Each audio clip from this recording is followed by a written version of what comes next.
First roll call. And so would the clerk please read the roll call?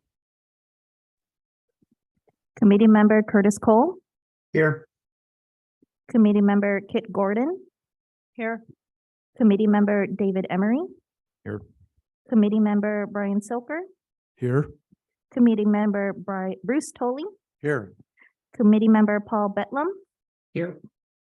Committee member Stephen Permit is absent today.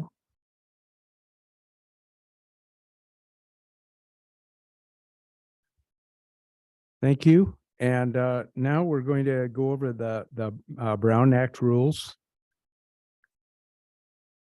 Well, thank you, Chair Silker. To my knowledge, this is the very last day of the COVID emergency in the state of California. And so I'm honored to ceremonially give these words their final voice, perhaps never to be heard again. And if anyone wants to sing along, please join me. This meeting's being held in accordance with state law and district policy, which allows Bond Oversight Committee members to participate remotely.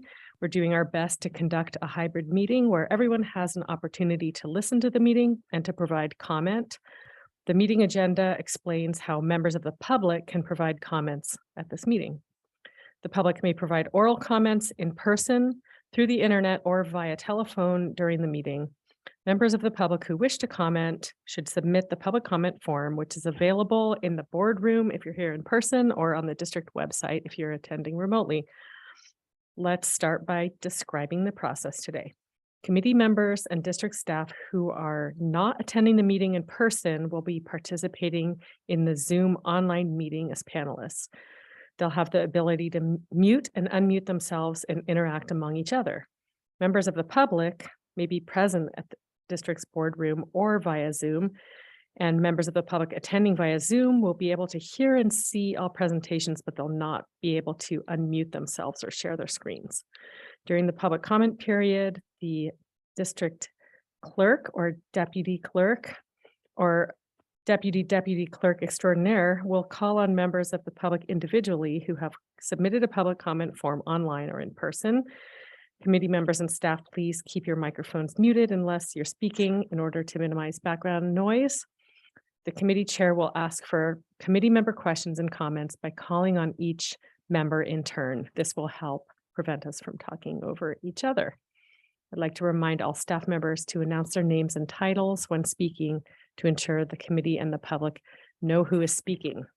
Thank you. Thank you.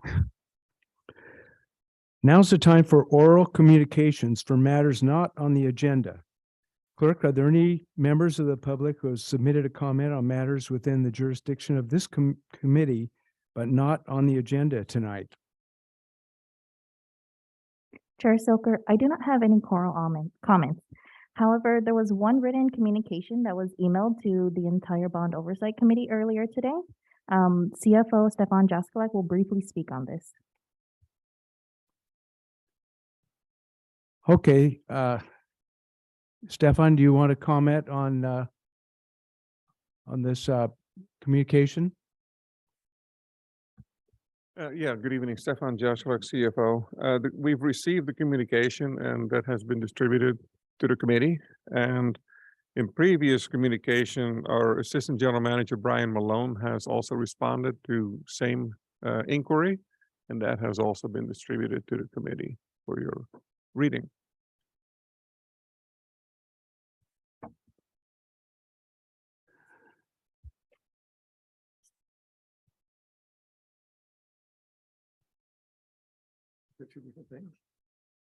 Oh, I see. This is you just take one and pass them on.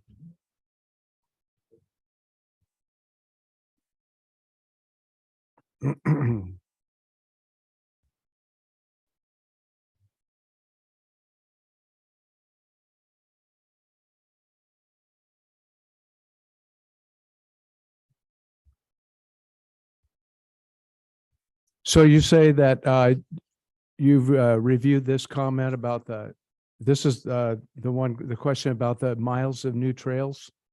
Correct. Uh-huh.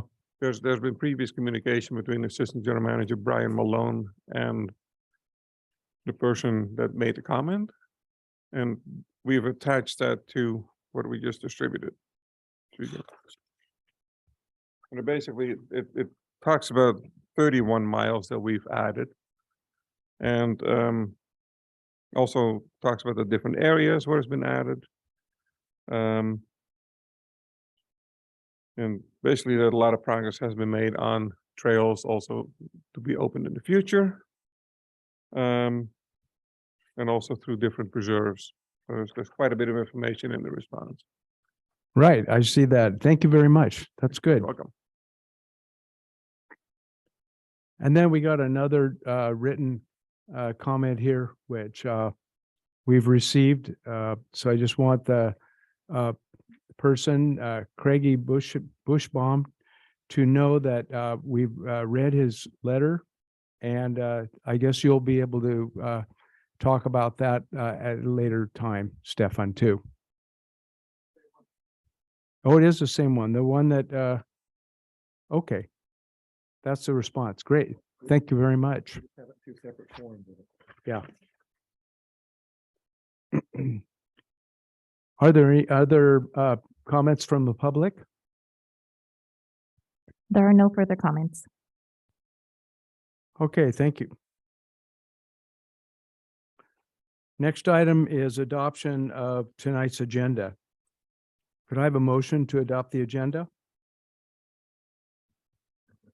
I so move. Thank you, Bruce. A second? I second. Thanks. A second. And so we'll call for the vote. I guess it's going to be a roll call vote. Committee Member Cole, Aye. Committee Member Gordon, Yes. Committee Member Emery. Aye. Chair Silker, Aye. Committee Member Tolley, Aye. Committee Member Betlam. Aye. Motion passes 6-0. Great, thank you. Agenda item number 1 then is to approve the Measure AA Bond Oversight Committee minutes from the January 17th, 2023 meeting. May I have a motion to adopt the minutes from that meeting? I move to adopt the minutes of the January 17th meeting. Thank you, Member Gordon. A second? I second it. And thank you for the second. And now we'll call for a, and that is with the amendments that we got on it. We had a second draft that made a few minor changes. So we'll be voting on the amended. The blue version. Is that it? That's the revised one. Great. Okay. So let's call for the vote on that. Committee Member Cole, Aye. Committee Member Gordon, Yes. Committee Member Emery. Aye. Chair Silker, Aye. Committee Member Tolley, Aye. Committee Member Betlam. Aye. Motion passes 6-0. Great. Agenda item number 2 is a presentation from the auditor, Chavin and Associates, regarding the audit of Measure AA expenses. All right, And, thank you. Will you make sure you speak into the microphone, get close to it, so we'll be able to hear you. Andrew Taylor, Finance Manager. So online remotely, we have Paul Pham, who was the audit partner from Chavan and Associates that led this year's annual audit, and we'll talk to you about their methodology as they go through and perform the separate audit for the Measure AA expenditures, and also answer any questions you may have. Thank you. All right, great. Thank you, Andrew. I appreciate that introduction, and I appreciate your invitation to share with you the results of the June 30th, 2022 audit of the Measure AA bonds. What I'd like to do is just kind of get in, start out with briefly talking about our audit process and auditing standards, and then I'll get into some key financial highlights, and then I'll wrap it up with the audit results and open it up for questions if there are any. We, in our audit, we adhere to generally accepted auditing standards, which are issued by the American Institute of Certified Public Accountants. And because the Mid-Peninsula Regional Open Space is a local government, we also adhere to governmental auditing standards as well, which are issued by the Government Accountability Office. As far as our audit process, we went out there about halfway through. We're looking at internal controls. We sampled some disbursements and made sure that the district's controls are well designed and well implemented, as well as the expenditures related to the measure AA bonds were allowable under the measure. And then after the year was over, we went back and we performed substantive procedures and analytical procedures and things of that sort, wrapping up our compliance audit as well. So to move on to the key financial highlights for this year, what you'll see is that for the year, it had a total expenditures of just under $6 million. And net of the grants that went into the fund, you had $2.4 million in total expenditures. From a cumulative perspective, from the inception to date, at least through the June 30th, 2022, you're looking at over $88 million in total expenditures, and then net of any reimbursements from grants and other funds and contributions and things of that sort. It's you're looking at $77.4 million in total cumulative expenditures. So that takes the program, the Measure AA program, to an ending $19.5 million. So, all right, if there aren't any questions on the numbers, I'll move on to the audit results. Sorry, Paul, could I ask a quick question? Yeah, absolutely. The last number you quoted, 19.4 million, was the expenditures to date for the fiscal year? No, the expenditures for the fiscal year, the expenditures today was just under 6 million. That 19.5 million, I think you were asking about, that's the ending fund balance. So that would be all the bonds that were issued, all the investment earnings, all the contributions that went into the fund, less the total expenditure. So that's currently, with what's been issued, that's remaining in that fund as of 6/30. Understood. Thank you. One thing I did want to point out that's unique for this year is if you look, there is a negative investment earnings that you see there. That's typically fair value adjustments are pretty immaterial from year to year. However, this last year, there was a pretty significant unrealized loss. And I just wanted to point out that that's across the board with a lot of the investment pools and investments just in general for the period. So it's not something that's unique to the district. So that's why you see that negative amount there. But a majority of that is, like I said, it's unrealized. So just due to market fluctuations, you'll see that investment earnings go up and down from the unrealized earnings. So, but there is interest in there. Just the net amount happened to come out as a negative or as a loss. Okay, so as far as the audit results, we issued a clean opinion. We issued an unmodified opinion, which is a good thing. It means, with respect to the financial statements, that the financial statements were fairly presented in all material respects. When it comes to internal controls over financial reporting and on compliance, our audit did not identify any deficiencies in internal control over financial reporting that we considered to be material weaknesses. And our test disclosed no instances of non-compliance or other matters that are required to be reported under government auditing standards. So job well done to the district in handling the bond funds there. So with that, I'll open it up to questions if there are any. Do we have any questions?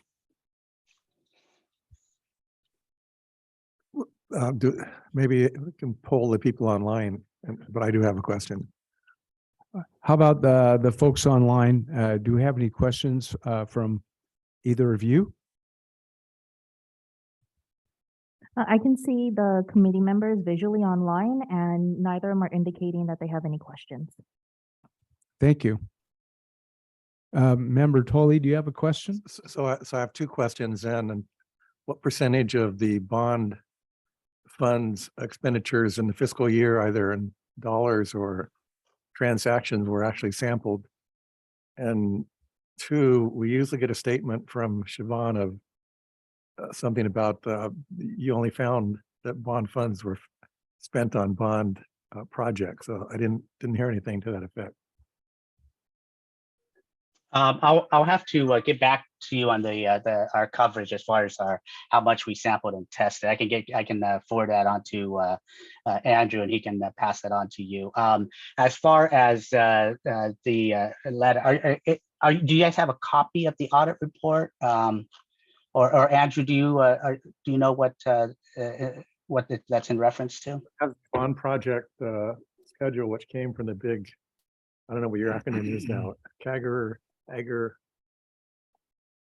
Well, we've got the scheduled program expenditures, June 30th, unaudited in the annual accountability report. Yeah, we still have the unaudited Yeah.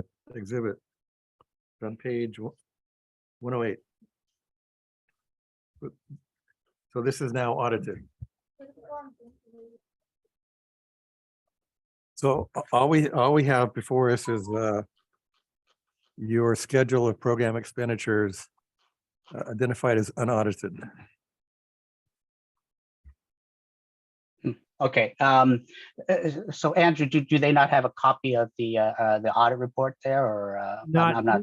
It went to so Andrew Taylor, finance manager, the audited statements, which included that schedule, unchanged from what was unaudited, went to the board on February 22nd. So that was there was last week's board meeting that the financial statements were approved, or the audited signed off statements. Okay. But there's what you see in the unaudited number is now the audited number. Okay. Yeah, and I can confirm that we did that the bond funds were properly expended in accordance with the measure AA. Yeah.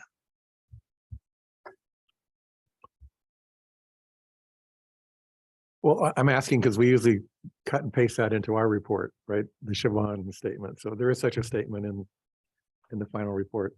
Correct. We can get you a copy of the complete audited statements before you do your final report.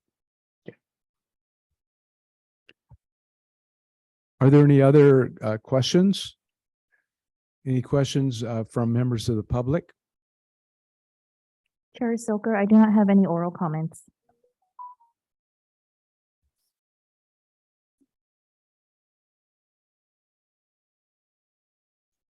Okay, then this item is concluded and we'll move on to agenda item number 3. Thank you. And that's documentation review of selected transactions for verification of Measure AA expenditures. And the general manager's recommendation is to review the transaction materials for the 20 transactions selected by the BOC. Is there a staff presentation on this item? Stefan Joshua, CFO. We have all the questions and answers to the 20 different transactions. I appreciate all the questions that came in before our deadline. It was, I think, 3 p.m. yesterday, and it worked out, from our perspective, worked out really well. I appreciate everyone sending them in. And we've gathered answers, and what we can do is we can flip through on the screen one by one, transaction by transaction. There's only 20 of them. And go through the answers, see if that answers your question or if you have a follow-up question on that.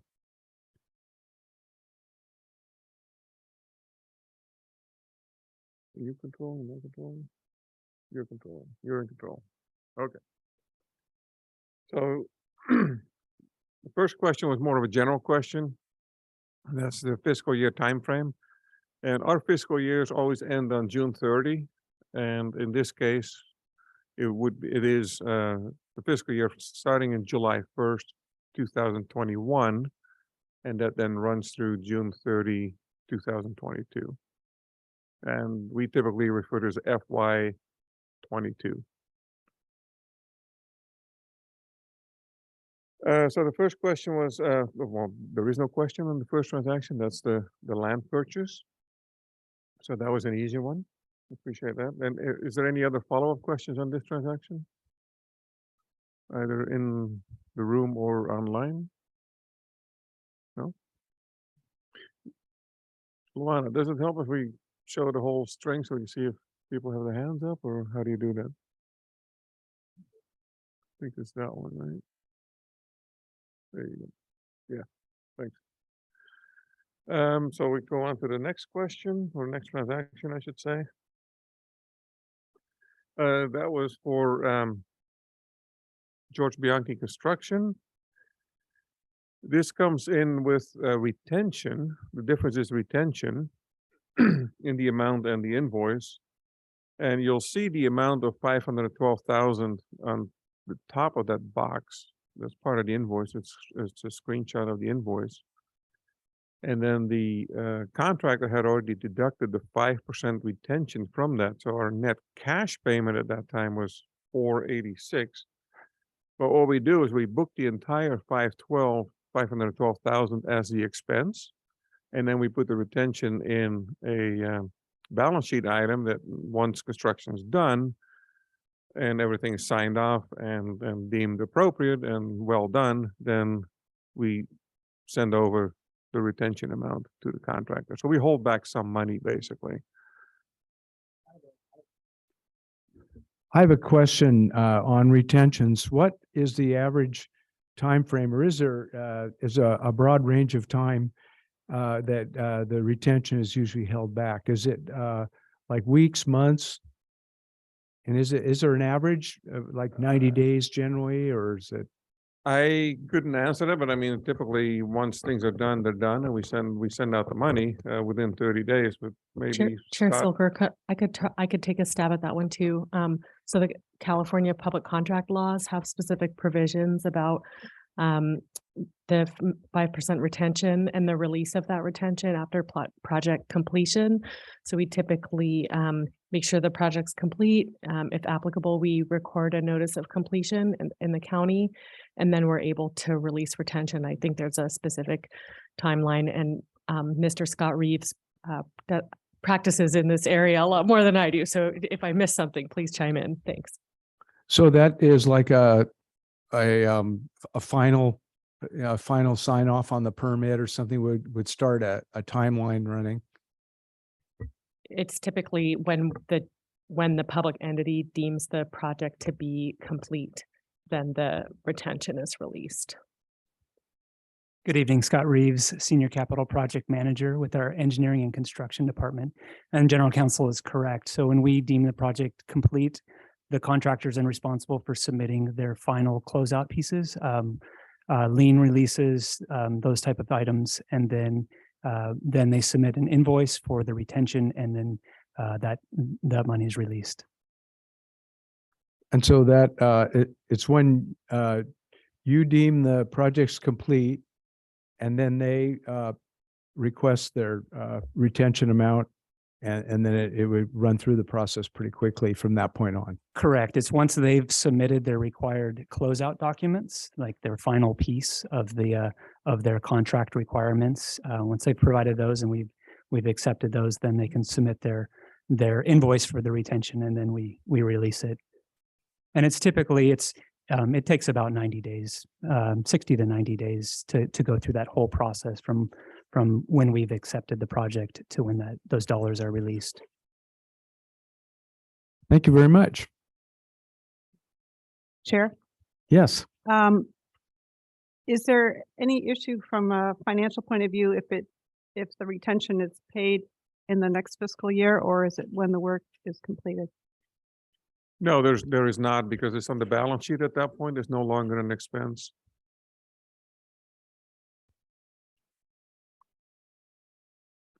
Okay, why don't we move on then with the Okay. next one? Okay, so the question here is, this was a difficult, kind of a difficult invoice, if you will, to add up and to parse out. Basically, what happened was there were two properties where it was demolition contract. There was one contract, but two different properties, and The invoice had both properties mixed in, so we've highlighted those that are related to the $211,000. And Right. both, also coincidentally, both properties are also Measure AA, so they're two different projects. Mhm. So at the end of the day, it's one contract, you get two different demolitions, it's one invoice, and they both wind up on Measure AA, Portfolio 25. I was trying to do the math at home and doing the retention, and it's still didn't, but there was It's- no retention. And it so was a 50% of complicated one and 100% of the other, so that helped clear it up. Thank you. Okay, great, thanks. It's a good question. Next. Is this everything? Yeah. So it was one question from committee member Bedlam regarding St. Joseph's Shrine. Like, what is it? What do we do with it? And I believe we answered that. And then the second question is again, retention.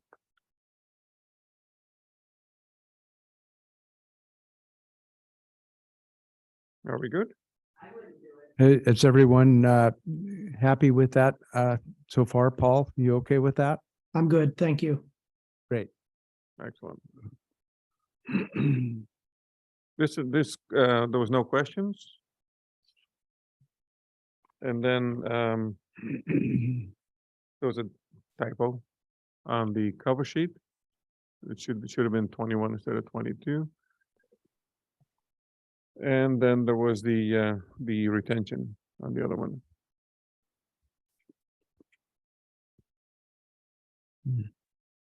For Ronald Seaver, there's no questions. And then this is AECOM, technical services for Highway 17 crossings, 64,000. It's the way that the vendor, the contractor puts their invoice together. At the end of the day, it all belongs. Do you have a follow-up question about that? No follow-up question. That was an easy mistake to get transcribed wrong, so it's not surprising. Okay, thank you. Hammer fences, committee member Tully asked if sometimes we ask for the neighbors to cover half the cost. In this case, it was an exchange. It was a good question. But One of my neighbors to say. Good luck. that's a personal issue I cannot help you with. I'm sorry. The next. Again, AECOM, also for Highway 17 crossings. It's basically two projects because we have a wildlife crossing and a trail crossing. The wildlife crossing is budgeted in natural resources and the trail crossing is budgeted in planning. And since this is somewhat of a combined project, where they're both crossing Highway 17, the engineering firm handles both at the same time and both projects march forward at the same speed. The split is basically 65% for the trail crossing in planning and then 35% for the wildlife crossing in natural resource. And that's how the split came about, and that's how the 59,000 was derived at.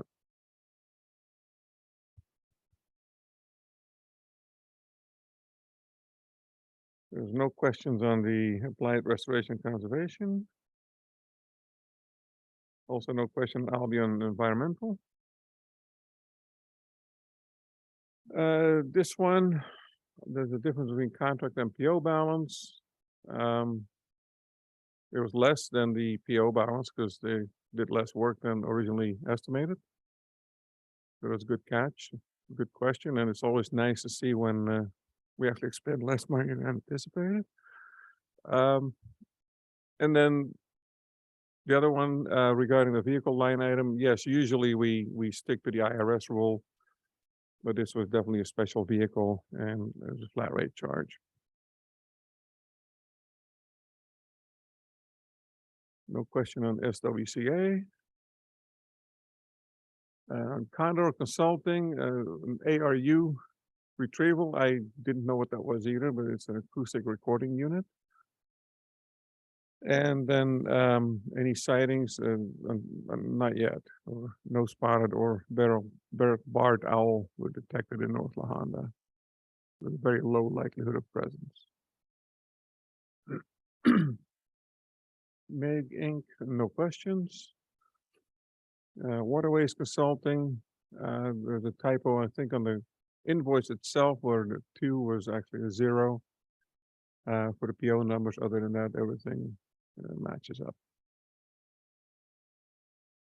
There are no questions on John Northmore Robertson Associates for the BC stable improvements.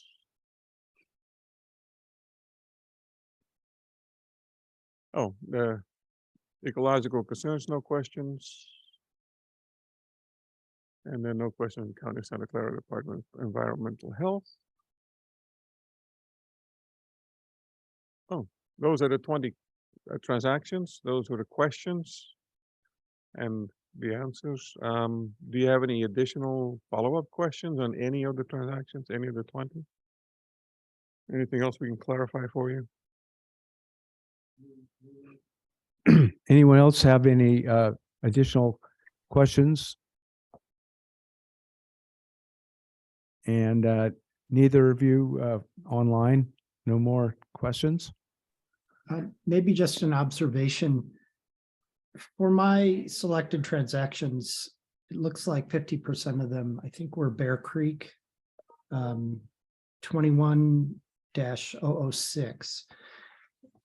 Is that mostly a coincidence? Is it mostly where that's a lot of the spending happened? Is it a function of really large transactions? I think I expected a little more distribution and sort of just curious. Right. Yeah. It's my understanding that the clerk used a complete randomizer, basically looking at 7 committee members times 2 transactions and 20 invoices to review, and just let the randomizer do its thing. So there's some coincidence in there. Of course, every committee member is more than welcome to look at all 20 transactions, right? But the way we do the randomizer and the way it's worked in the past is we want at least 2 sets of eyeballs on each invoice for more in-depth review. And the clerk can correct me if I'm wrong, but this is really just coincidence. There is, of course, a lot of activity in Bear Creek, so there will be more invoices in that area. Bear Creek, Highway 17, those are some big ticket items. Mm-hmm. Good afternoon. This is Maria Soria, District Clerk. Correct. I did use the randomizer. When I first did the first randomizer, I did notice that the same committee member was reviewing both. Same set of eyes were going to be on one of the transactions. So I redid the randomizer. So it just goes by the number that I get, and I put you by alphabetical order. And so that number that I get associated with your name, then it gets associated with the projects.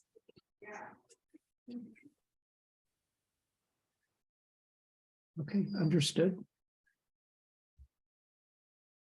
You're I okay have with that additional then? questions. Curtis, do you have something to add? I have no additional questions. Thank you. I've got a question. We voted a month ago to approve this process and procedure, and I was wondering if anyone, especially the new members, had feedback on, continuous process improvement. Now might be the time to capture it, not to make it an agenda item, but often I forget, what we did a year ago and what worked well and what worked not well. And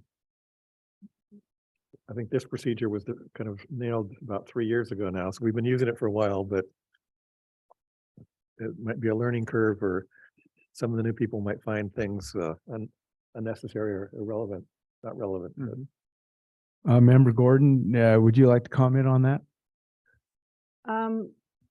I've served on a similar committee for Valley Water, and it was done differently, but I'm not really making a suggestion. I'm just making a note.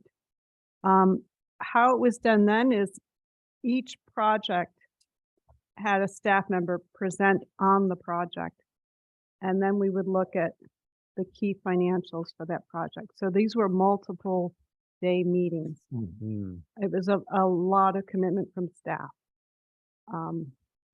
And that was how it was handled, but there was less focus on the numbers and the invoices and more on the general scope of the project. It's just a different way of doing a similar event. Do you want to comment? It sounds like an interesting way we could, I mean, we have so many projects and this year we only spent what, $6 million? What the number? We just heard the number. Yeah, Not- not- it's six point something. I don't- It was a kind of a low year as far as that goes, but yeah. I think it'd be really cumbersome to go through all the 22, are there 23 portfolios? 25. So, but Actually, if I I mean- can correct that statement, we would divide into groups and do about a fifth or a Mhm. quarter. oh, I can Um, imagine that each project at Valley Water would probably be more than our entire Yeah. annual expenditure. I mean, I myself was wondering why we're looking at, what is this?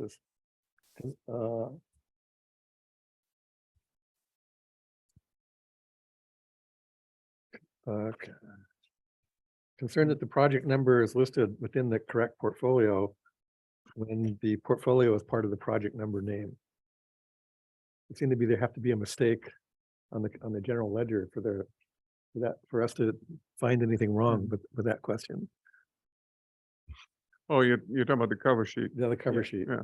Well, I mean, the cover sheet was developed by the committee, I want to say 5 years ago, maybe 4 or 5 years ago. So long ago, we can't remember exactly.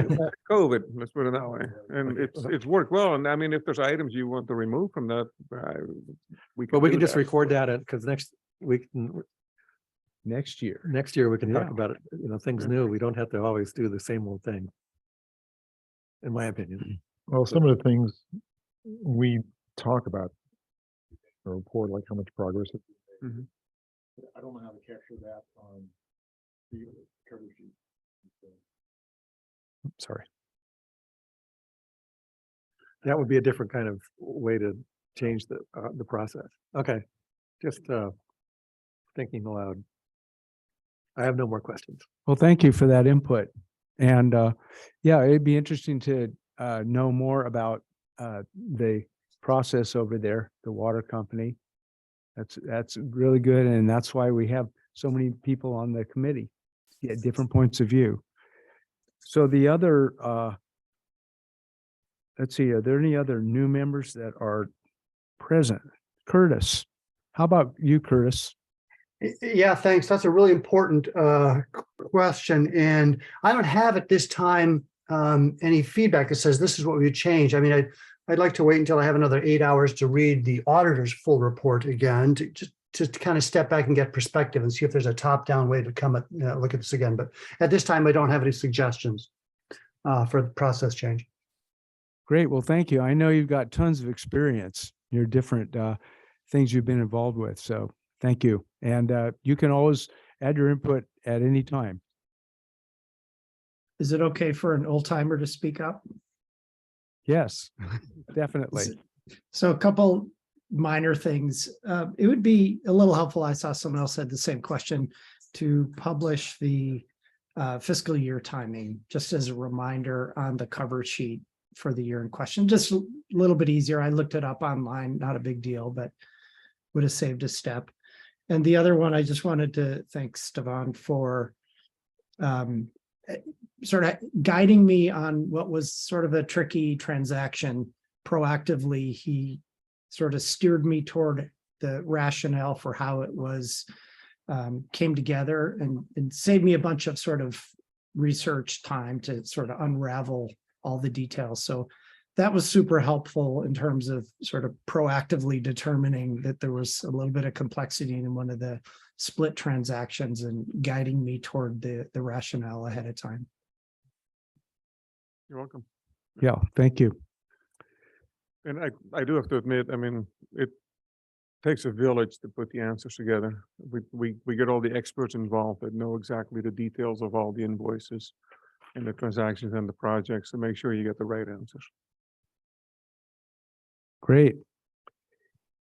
Any other comments, either staff or members of the public? Chair Silker, I do not have any oral comments right now. Chair? Yeah, this is Curtis Cole. I do have one comment and piggybacking on what Stefan was saying. I appreciate all the effort that went into pulling this material together and finding all this data and sharing it out with us. I know that was a lot of work for staff. I appreciate the effort that's done. It's well recognized that was a lot of work. So thanks very much for doing that, guys. Okay, great. Well, thank you very much. And we don't have any further comments, I'll conclude this item and no vote is required on this.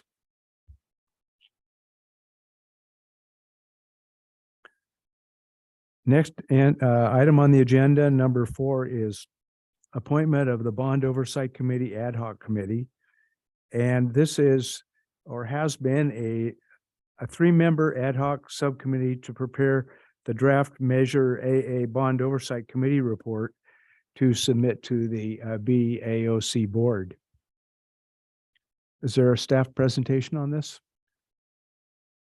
Not a presentation necessarily, more of a conversation. The way it's worked in the past, and then is basically, like it says, a 3-member ad hoc committee, and it meets one day, or well, maybe just 1 hour or hour and a half. We have a draft report, a shell, if you will, that's basically last year's shell. And then the 3 members, together with myself and other staff, adjust all the information and comments or insert new items or delete things that may no longer be necessary or relevant to come up with a draft report that then goes back to the full BOC on April 14th. And then at that point, it is finalized by the committee. And then once it's finalized by the committee, it goes forward to the board of directors in April. So I think we have 2 time slots, proposed time slots, and that's next week. Yeah. Wednesday, March 8th at 11 o'clock or Thursday, March 9th at 1 p.m. Well, I'm out of the state on the 7th and the 8th, so I can only make it on the 9th. Member Emery, what was that you commented on those time slots?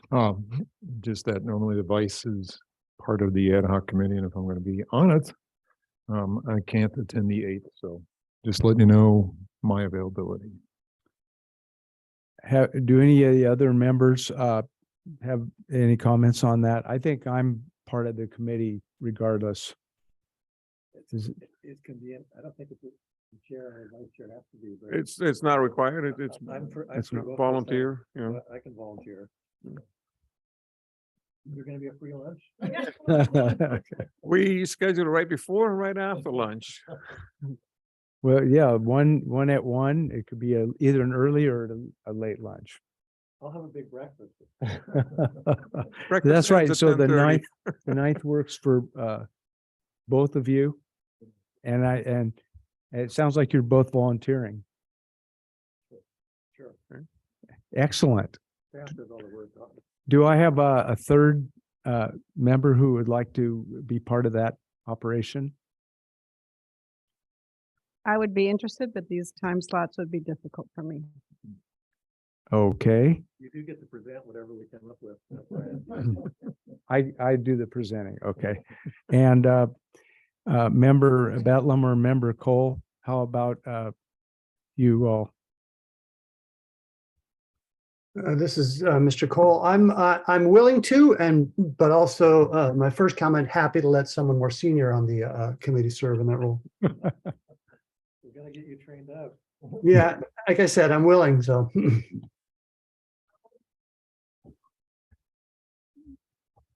Yeah, for Betlem, I definitely can't make the 8th. I could make the 9th. I've done it in years past. I'm happy to let some of the new people experience the joy of the subcommittee. So happy to be a backup as needed.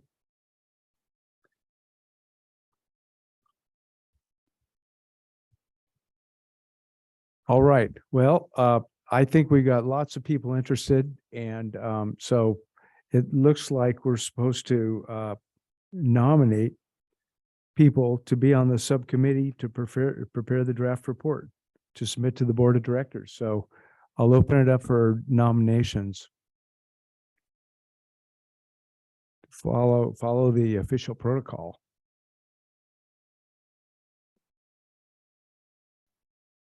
Can you remind me again, which one of the three can make it, say on March 9th? There were three, but I don't remember them. I don't remember who.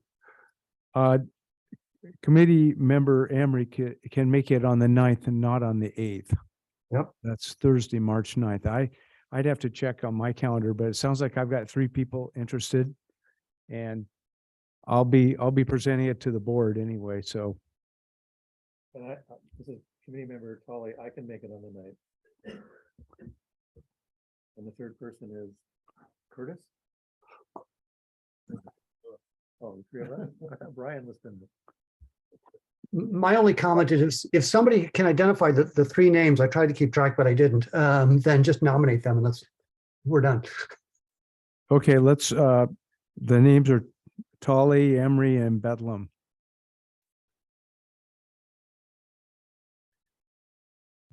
Chair Silker, can I please have a motion?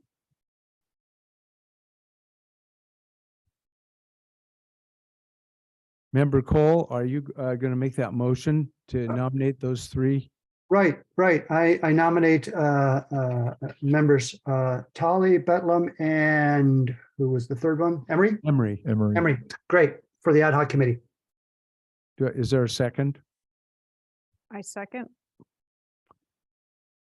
Do we have to do, let's see, do we have to do a roll call vote? Yes, we do. Committee member Cole, Aye. committee member Gordon, Yes. committee member Emery, Yes. Chair Silker, Aye. committee member Tolley, Aye. committee member Betlam. Aye. Motion passes 6-0. Okay, great. Well, you got your orders there, guys, and thank you very much.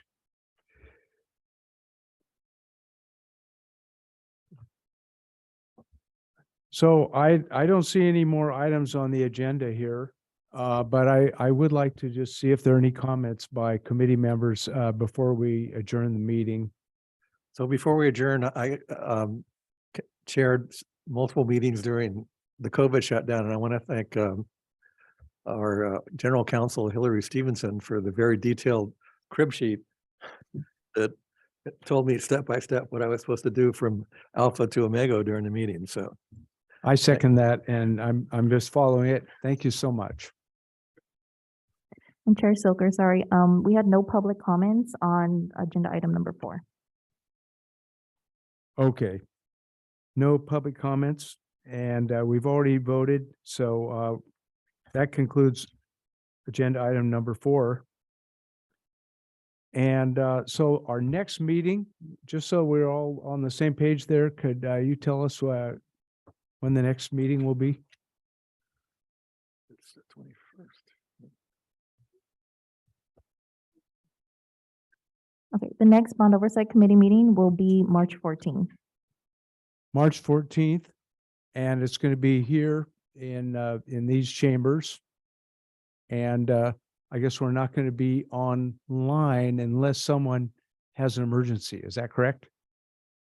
So we can use our normal teleconference procedures. The location of the committee member who, if there is one that needs to attend remotely, can be posted on the agenda. So we just need some advance warning if somebody needs to attend remotely. So if you could contact the clerk. Oh, darn it. Okay. Well, it's helpful to know that too. So maybe the clerk can make a note that committee member Emery won't be able to attend the next meeting. And if any others have a need to attend remotely, then we can work with you to make arrangements for that ahead of time. Thanks. And sorry, we won't see you on the 14th. I'm going to Denver for my annual simulator training with United. So Well, as a Fort Collins, Colorado tractor Girl. fires, engine failure, stuff like that. That sounds intense. Great. Any other comments by any other board members before we adjourn?